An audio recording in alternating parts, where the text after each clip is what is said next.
this is Android. Today I want to introduce you how to change the working pressure setting from our air compressor. Hello, let me teach you how to change the working pressure. First find the menu, then find the user parameter. Then you can see this machine was 13 bar and the unloading pressure is 13 bar and the loading pressure is 11.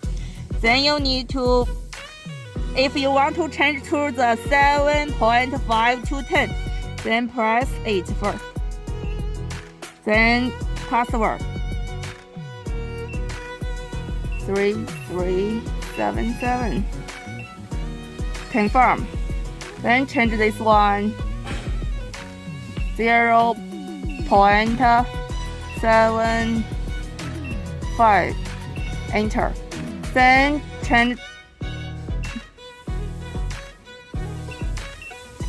the unloading pressure to 10 bar.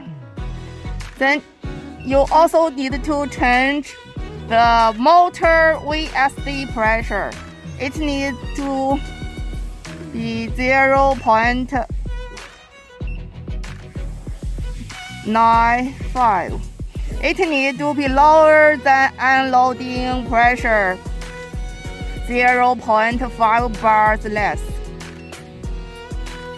Then everything is fine. Then return.